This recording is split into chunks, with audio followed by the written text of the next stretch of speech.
Hi plant fam, welcome back to my channel, Houseplantpixie. For everyone that's new to my channel, my name is Monique and welcome back to my existing subscribers. In today's episode, I'll be talking about Calathea Zebrina. If that's something that's interesting you, then watch this video to the end and leave a comment or like. It will help me out heaps. Thanks. So having that said, would you like to see her? Calatheas in general, I find they can be very tricky, but there is a few, for example the Calathea obifolia. Actually, let's get her, I'll show you. Here she is. Very easy to care for. So if you see this guy, and with most of Calatheas you see them in a nursery or in the store, and most people buy them because of the pretty foliage, but don't get sucked into it. Usually a golden rule is the fancier the foliage, actually yeah, you can say that. I feel like if the more funky, more variegation or pattern the leaves have, the more temperamental they are. Let me know in the comments below what you think, but that's how I feel like. These pretty plants like Fitonias, come and buy me. I have not bought one. I just know that friends bought them and the survival rate is pretty low. So I know they can survive in a terrarium for a very long time, but again, you get sucked in by this amazing speckled colored leaves. Yeah, I haven't tried one yet, but anyway, there's so much to talk about with plants. So back to our Zebrina. I was actually thinking about calling her Hannah because my friend from the UK, her name is Hannah, and every time I see this plant, I remember her words. That stupid bitch, she's going to die. But it's been a couple of years. So what I would like to say with this plant, if it gets browning, don't freak out. What I found, a regular, I'm just putting my finger in the soil now, and it's still a damp further down, but it's starting to get a bit of dryness up the top. So this plant likes to be in a, not too wet, but don't let it dry out too much, because that's when the trouble starts. Humidity wise, I can't even say that I have a great amount of humidity in my lounge room. It's sitting, I'll blend in a little picture where it's sitting. I would say it's about 40 to 50% humidity. I got like a little humidifier, but I haven't got that running all the time. So yeah, see them, a little bit of brown on the, that's, I wouldn't freak out about it. That's just, if that brown would continue on going into the leaf, I would be worried about, but it's been pretty consistent. So I think the biggest mistake people make with these guys, they see that little bit of browning, oh no, I will have to water her, then they're getting overwatered.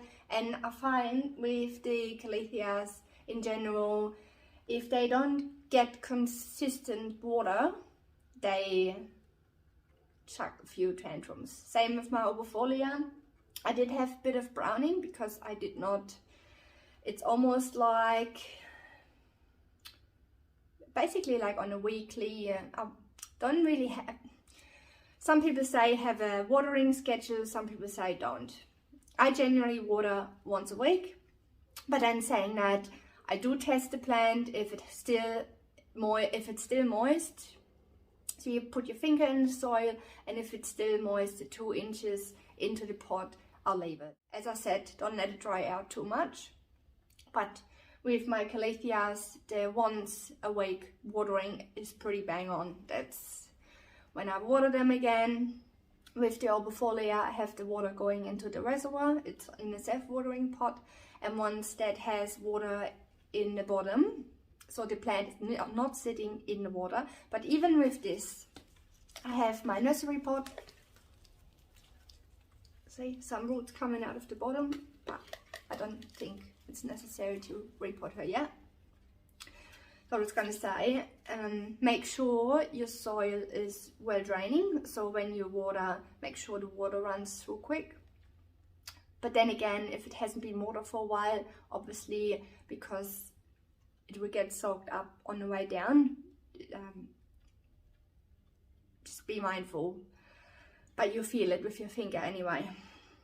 Having said that, if you water this guy and you have a bit of residue water sitting in the pot, it doesn't bother this guy. Like, it's different for your orchid or for your cannabis plants. They don't like wet feet, but I haven't noticed it with the Calatheas. I'm actually looking on the shelf now and thinking, what else do I have? I have a Mosaica, I got a Maranta, I got a Thinanther, and that's about it. And all the same. So, but then again, it's experience. Some people say don't leave the water sitting in the bottom. For this guy or her, not a problem. It has not been a problem. So say with this browning, if you don't like that, there is no harm. Just grab a pair of scissors, make sure they're clean, and just cut it off. That's maybe what I'm gonna do with some of the leaves, especially this one. But in general, hey, nothing is perfect. What else? The potting mix. I have it in my well-draining soil, so I just noticed that I probably, when I repot it, add a little bit more perlite, but make sure they're in a chunky mix. Like, what do I use? I got a video as well. And I think the worst you can do for a plant, once it's in a happy spot, leave it there. That's just, again, personal experience. I know people that change their plants around because they have a dark corner. What I do with dark corners, I have additional lighting, but that's a whole new topic. But I generally find once a plant is happy in a spot, just leave it there. Talking about the spot. So this lady is sitting about, so I got like a front porch and it's east facing. And with the Calatheas, I found they don't want super bright indirect light. They are happier in a medium light spot. So that's the first thing I would say. Don't give them too much bright indirect light. So it's getting medium indirect light east facing. And yeah, so we covered the humidity. Humidity, I find this plant is not too fussed about. Please have her in medium light, and I would recommend that also for other Calatheas. The watering, have a consistent watering schedule, or have a look that the soil is not drying out too much. And yeah, with the prayer plants, you guys know when it's darker, the leaves will go up and down. Also, what I find, if your leaf starts curling inwards like that, could be a sign that is underwatered. Also with this plant, temperature is, you don't want it getting too cold, so make sure it's not getting cold. Like, I would say maybe, I don't have a temperature gauge or anything in my living room, but I think my house is usually pretty good. The temperature won't drop below 15 degrees. So yeah, let's just sum it up again. So that's what I was going to say. With the fertilizing, I do believe, yep, the fertilizer is good in spring to give your plant a boost for the new growth season. But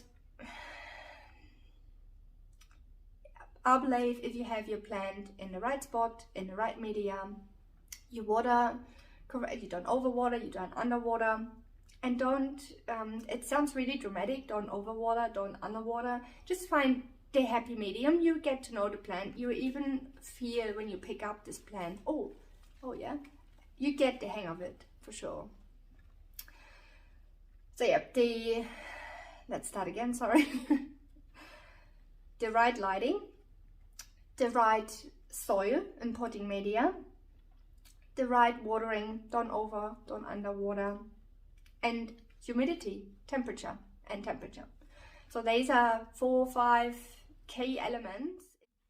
Alright guys, I hope you liked this video, and I'll see you next time for another episode with Houseplantpixie. Stay safe and plenty. Bye!